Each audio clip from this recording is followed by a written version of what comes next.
उठती है चांदनी की लड़ी, ख्वाब की मुट्ठियों में दबी फुलझड़ी, फूल की पत्तियों पर शबनमी जिंदगी, जुगनुओं की तरह जलती बुझती हुई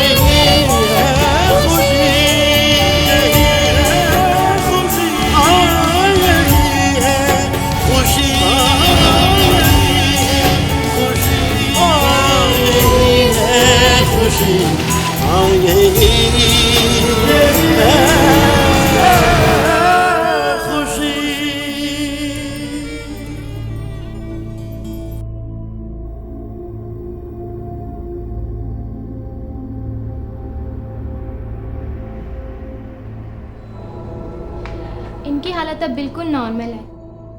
कल मैं इनके कुछ टेस्ट ले लूँगी, फिक्र की कोई बात नहीं, इंशाल्लाह ये बिल्कुल ठीक हो जाएंगे।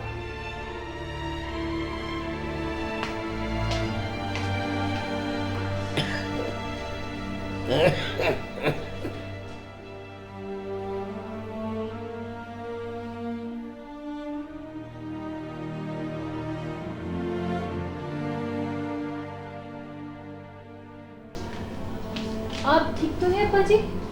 हाँ बेटा, शायद किस्मत में मरने की तमन्ना कुछ दिन और थी।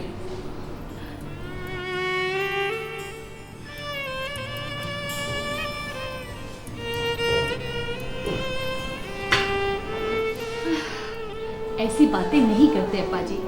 ऐसी बातें वो लोग करते हैं जिनकी जिंदगी की किसी को जरूरत ना हो। हमें आपकी बहुत जरूरत है बेटे। मौत की बेदर्द आंखों में न जरूरतों की पहचान है और न रिश्तों का एहसास। कोई और बात करें अप्पा जी। चलो कोई और बात कर लेते। छोटी को नहीं लाई? उसे मैंने इस्लामाबाद जोहरा के पास भेजा है। क्यों? सुबह ही सुबह उसका फोन आ गया था कि 15 दिन से उसका बुखार ही नहीं टूटा। अकेली है ना बेचारी, बेटा तो उसका दुबई होता है, आपको पता है। हाँ चलो अच्छा किया तुमने, वो जोहरा का दिल लगाए रखेगी।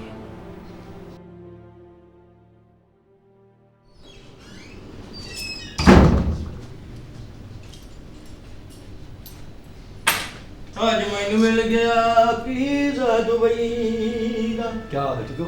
सलामकुम सर। वालेकुम सलाम। सर आज फिर आप देर से आए हैं।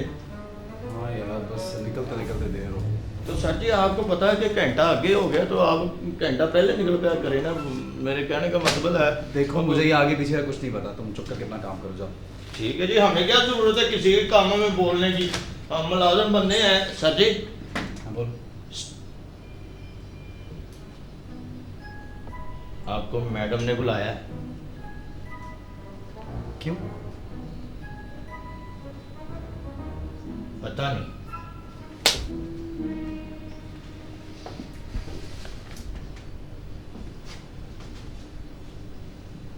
दफ्तरों में हमेशा यही बात रही है कि बड़ा अफसर छोटे मस्कीन पर हाथ ही उठाते रहा है।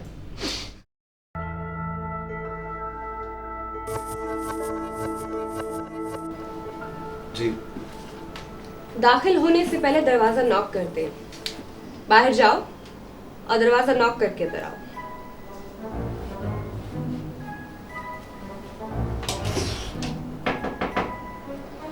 कम इन।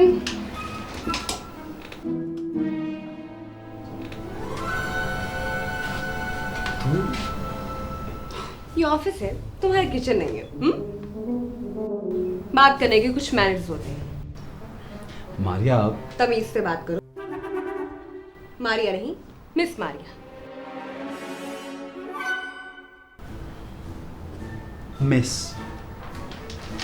मिस मारिया। ऑफिस कितने बजे लगता है? 9 बजे। तुम कितने बजे आए हो? 10 बजे। लेट आने की वजह?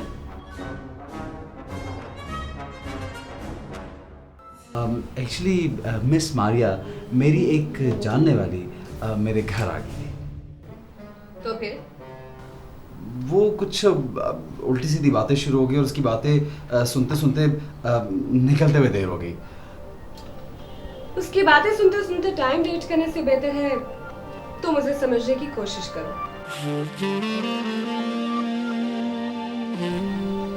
वैसे बाय द वे, तुम्हें वो लड़की देखने में कैसी लगती है? यकीनन अच्छी लगती होगी। जी? मैं अच्छी तरह जानती हूँ मिस्टर कि जो तुम जैसे हैंडसम लड़के होते हैं ना, वो लड़कियों को देखते इन पे लट्टू हो जाते हैं। लेकिन मैं उस पर लट्टू नहीं हुआ। लट्टू नहीं हुए तो उसकी बातें सुनते सुनते लेट क्यों हो गए? मुझे यहाँ क्यों बुलवाया था आपने? क्यों से क्या मतलब? मैं तुम्हारी बॉस हूँ, जब चाहूँ जिस वक्त चाहूँ तुम्हें बुला सकती हूँ। लेकिन सिर्फ ऑफिस टाइमिंग्स में। ओके, घड़ी को देखिए, 10:15 हो रहे हैं और 5 बजे तक ऑफिस टाइम है। शाम 6 बजे से रात 10 बजे तक आप मेरे साथ ओवर टाइम पे जाएंगे। कहाँ? किसी रोमांटिक प्लेस पर। Oh, actually I am really sorry, मैं ओवर टाइम नहीं करता। ओके, आप जाके अपना काम कीजिए और ये पैसा शाम को होगा।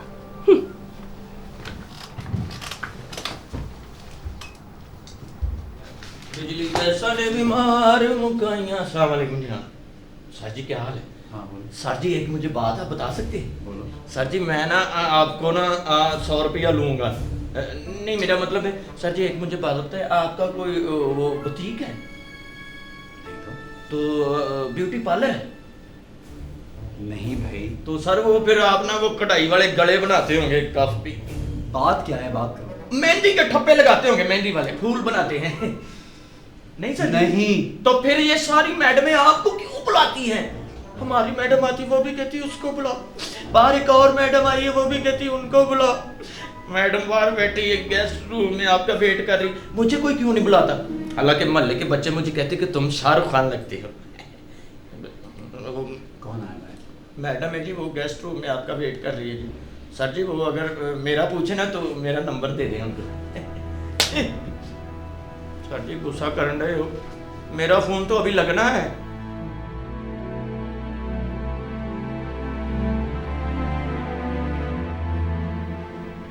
अरे खुशी तुम हो? कैसी हो? खुशी क्या हुआ, सब खैरियत तो है? अब्बा का कल एक्सीडेंट हो गया।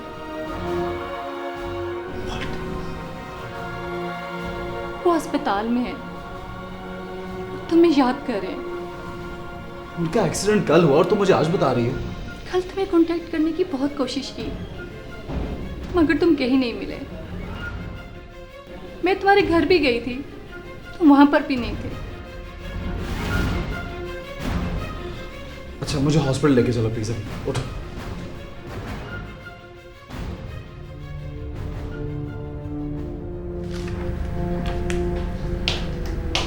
परवल बेटा, जब कोई हमदर्द मिलता है तो आधे दुख दूर हो जाते हैं। इसी तरह तुम्हें देखकर मेरी आधी तकलीफ रह गई है। आए मुझे दुख सिर्फ इस बात का है कि आपके एक्सीडेंट की खबर मुझे इतनी देर से मिली है। तुम्हें बहुत तलाश किया बेटा। खुशी तो तुम्हें देखने तुम्हारे घर भी गई, लेकिन तुम्हारा कोई अता पता ही नहीं था। मेरी बदनसीबी है माँ जी। दरअसल कल रात हमारे ऑफिस के क्लर्क की बहन की शादी थी, सब लोग वहीं गए हुए थे। बेटा अब तू भी शादी कर ले।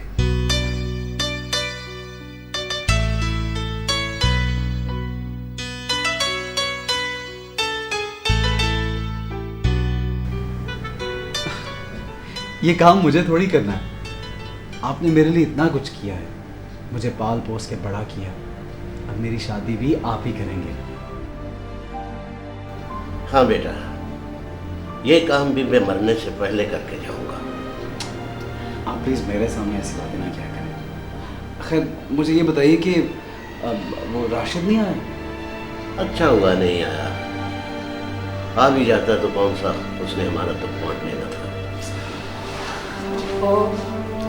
आप ऐसा क्यों सोचते हैं अब्बू जी? राशिद को एक ना एक दिन हमारा एहसास जरूर होगा।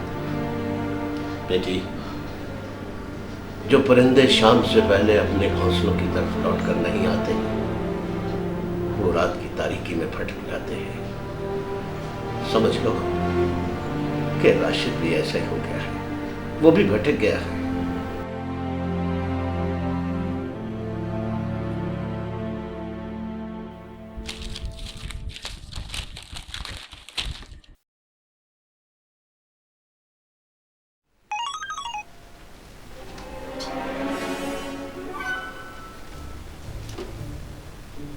जी बीबी जी। बिल्लू अजमल साहब को अंदर भेजो। वो तो चले गए जी हाथ मिला के। कहाँ चले गए हैं? वो जी दफ्तर के बाहर ना एक लड़की आई थी हाथ मिला के, उसके साथ चले गए हैं जी। लड़की के साथ चले गए? कौन थी वो लड़की? जी वो पता नहीं जी। तुमने जाने क्यों दिया? जी मेरी क्या मजाल है जी, हाथ मिला के मैं उनको रोकता जी। अगर तुम नहीं रोक सकते थे तो मुझे बता देते। वो जी बता तो रहा हूँ। वो जाने के बाद बताने का क्या फायदा? Gate out. Thank you ji.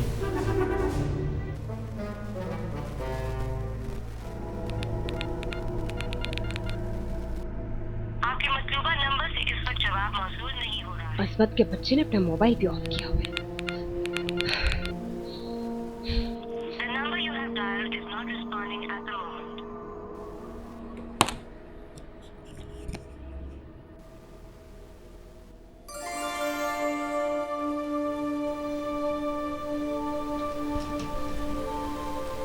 Ji madam.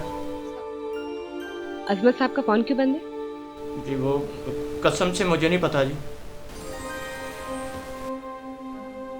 Azmat साहब लड़की के साथ क्यों चले गए तुम्हें ये भी नहीं मालूम?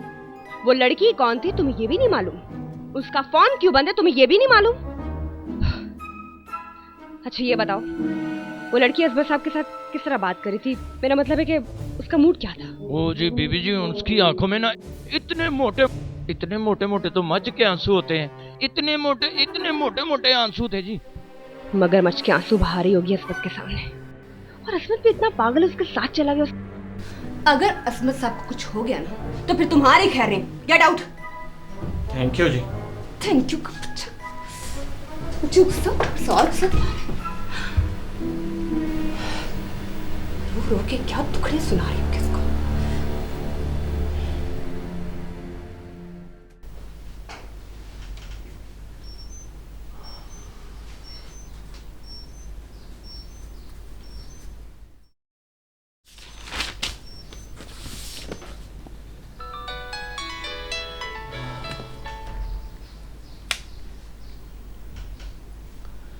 हेलो।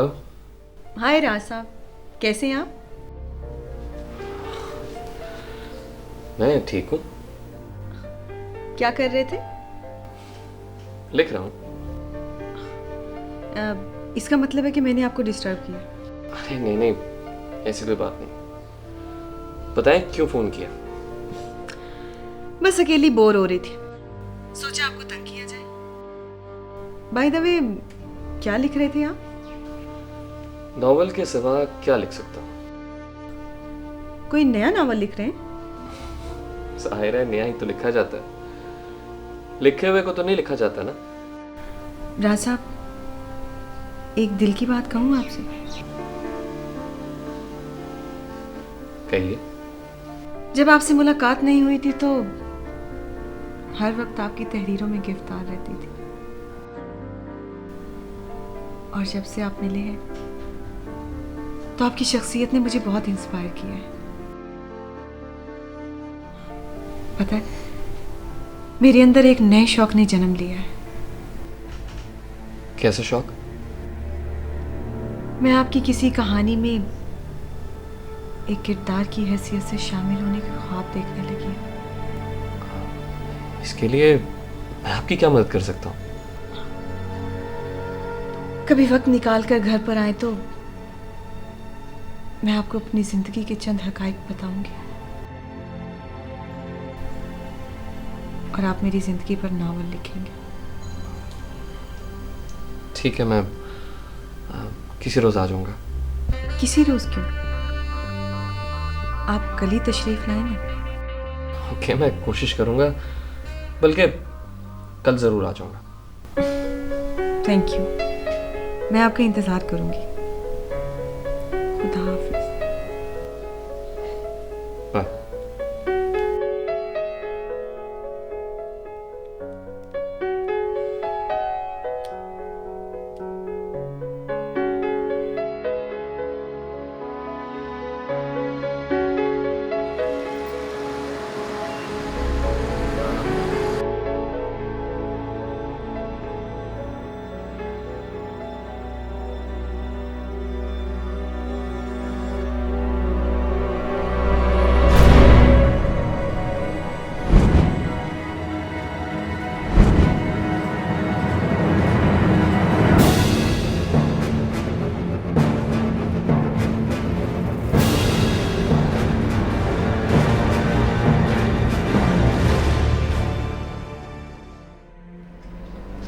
अजमत बेटा, तुम खुशी को घर छोड़कर वापस आ जाओ। ये बेचारी यहाँ क्या करेगी? ठीक है अबू जी, अम्मी ने वैसे भी खाना बना लिया होगा घर पे, मैं अजमत के हाथ वो भिजवा दूँ। ठीक है, आप अपना ख्याल रखिएगा। वापस आना है? जी।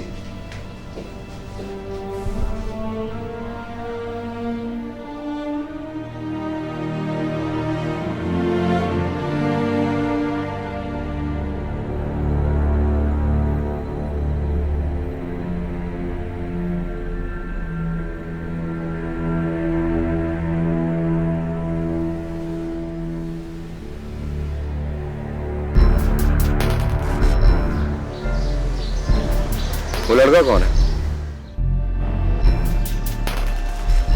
कौन लड़का? वही जो तुम्हारी सिस्टर के साथ मोटरसाइकिल पर घूमता है।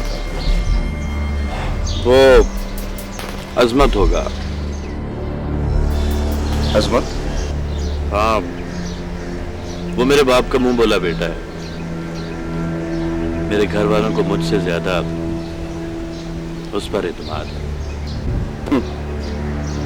एतमाद उस पर तुम्हारे घर वालों को है, दुनिया को नहीं। आप कहना क्या चाहते हैं? समझाना चाहता हूं तुम्हें कि उस मुंह बोले बेटे के साथ तुम्हारी बहन का घूमना फिरना तुम्हारे लिए बदनामी का बायस हो सकता है।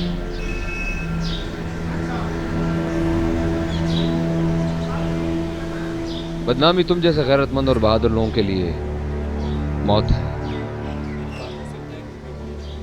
देखो राशिद, हो सकता है कि तुम्हें मेरी ये बात बुरी लगे, मगर इस पर गौर जरूर करना।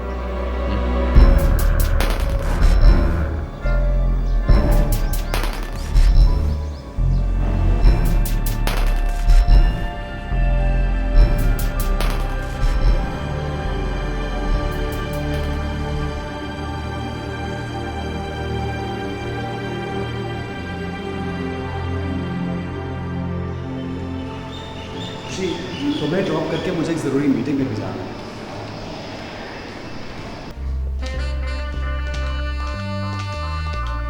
ये ले जी चाय। शुक्रिया। आपने बताया था कि आप अपनी जिंदगी के हवाले से कोई स्टोरी सुनाना चाहती हैं। जी राज साहब, आप दूसरी मर्तबा मेरे घर आए, लेकिन यहाँ आपको मेरे अलावा कोई दूसरा नजर